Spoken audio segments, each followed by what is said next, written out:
خير، اهلا بيكم. معاكم محمد فخري، هولدر اي اف ام. اتكلمنا في كذا حلقه عن مجموعه من التريكي اللي بتلاقيها في الشهاده وانت شغال وانت بتمتحن.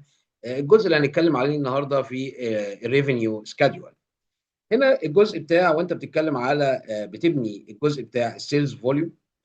بيبقى مديك انيوال فاكتوري كاباسيتي، مديك والسيلز فوليوم جرو، وانت محتاج تطلع الانيوال سيلز فوليوم. هنرجع ونشوف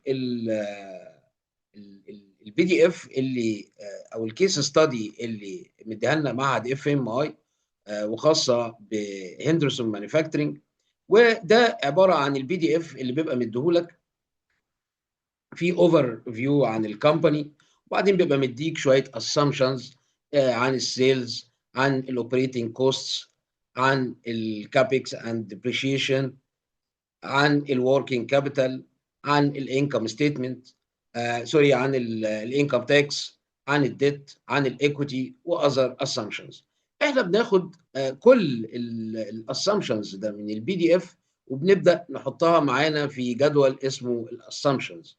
الحته اللي احنا عايزين نتكلم عليها النهارده اللي هي خاصه بالجزء بتاع السيلز. بص معايا هنا، بيقول لك الفاكتوري هاز a capacity of 420,000 units per year.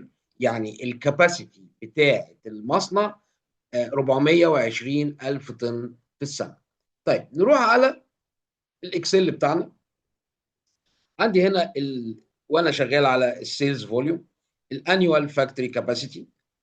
قلنا هنا ان هو 420. ما بكتبش اي حاجه بايدي، بروح اجيبها من شيت اسمه الاسامبشنز، ودوت اللي انا حطيت فيه كل المعطيات اللي موجوده معايا في البي دي اف، علشان ابدا اعمل لينك بينها وبين كل الشيتس الموجوده معايا في السيناريو، في الموديل، في كل حاجه. واجي هنا ادي الاوبريشنز، الانيوال فاكتوري كاباسيتي. طبعا انا قربنا ال 420 ال1000، قربناها لاقرب 1000. وادوس هنا وادوس F4 علشان اثبت المعادله. يبقى انا هنا جالي هنا 420,000 طن، واقول كنترول سي الت كنترول في علشان اجري المعادله بتاعتي. يبقى انا حطيت هنا الانيوال فاكتوري كاباسيتي 420,000 طن، وثبتها معايا هنا في الرو.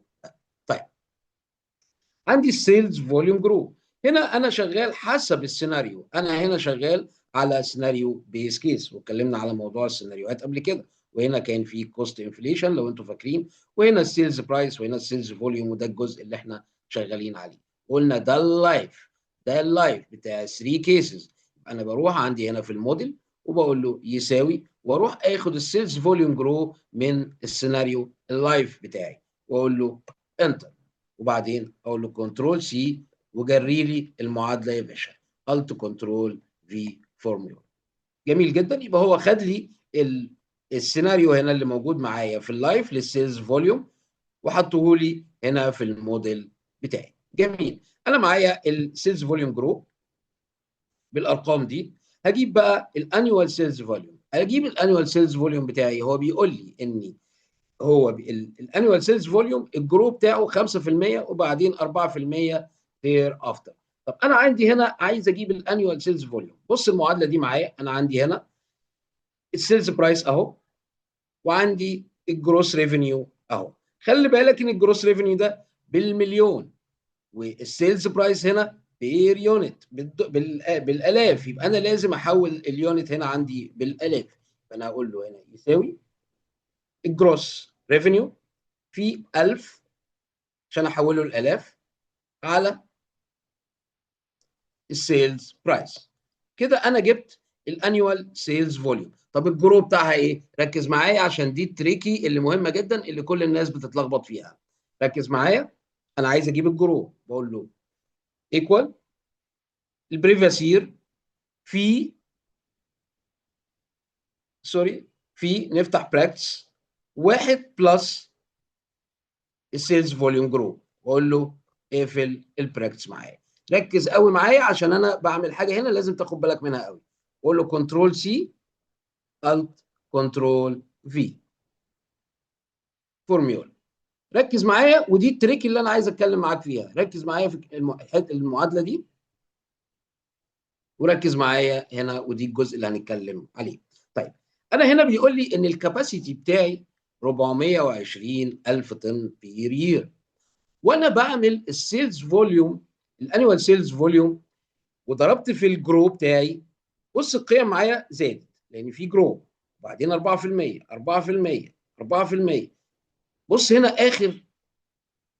اخر سيلز فوليوم سنه 26 الكميه زادت ل 423 الف طن، وانا الكباسيتي بتاعي يعني المصنع بتاعي ما بينتجش اكتر من 420.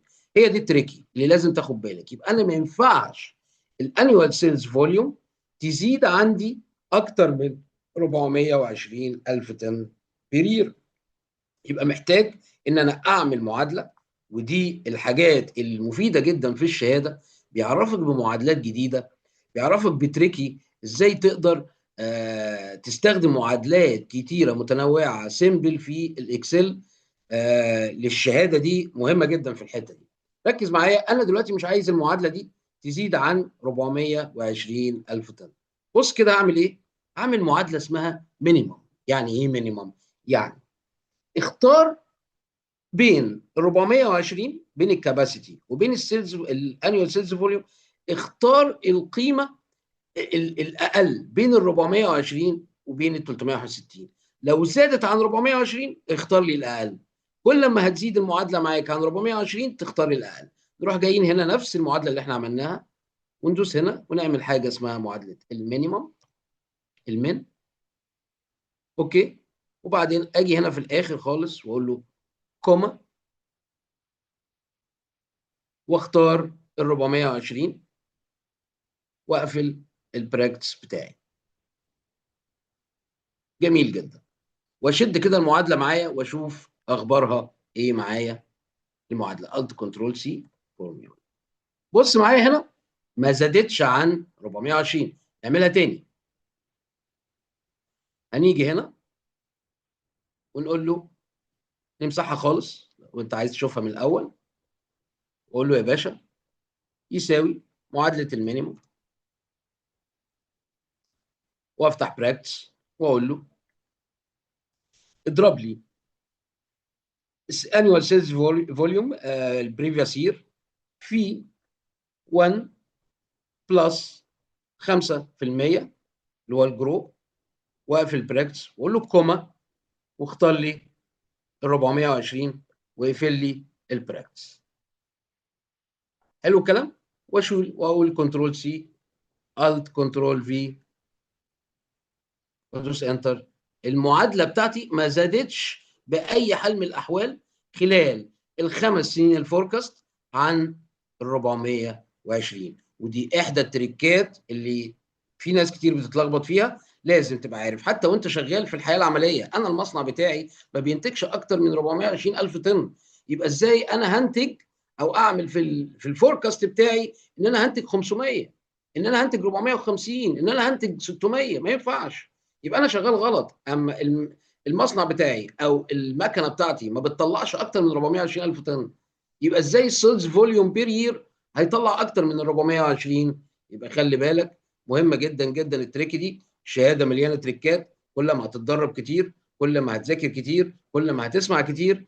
هنعدي بكل التريكات دي خلال المحاضرات. صدقني الامتحان مدته 4 ساعات، هتخلصه في 3 ساعات بالكتير، علشان يبقى معاك ساعه تظبط بقى فيها الجداول، تجهز الملف كله للطباعه. هتظبط شكل الموديل بتاعك يبقى كويس. لو في اي غلطه في اي حاجه هتقدر ترجع لها، بحيث ان الثري ستيتمنت يعملوا بالانس معاك والدنيا تبقى تمام. تابعنا في المحاضرات الجايه واشترك معانا. صدقني هتستفاد كويس جدا. شهاده قويه من اقوى 3 شهادات على مستوى العالم. هتبقى داعم ليك كويس جدا، تفتح لك مجالات كتير، هتعرفك وانت قاعد مع في اي شركه، مع بنك، مع البورد، مع مديرك، انت فاهم كل محتويات القوائم الماليه، وكل بوينت فيها بيطلع منين. فيها تفاصيل كتير جدا هنتعرف عليها وهنعرفها مع بعض. وشكرا ليكم وتحياتي.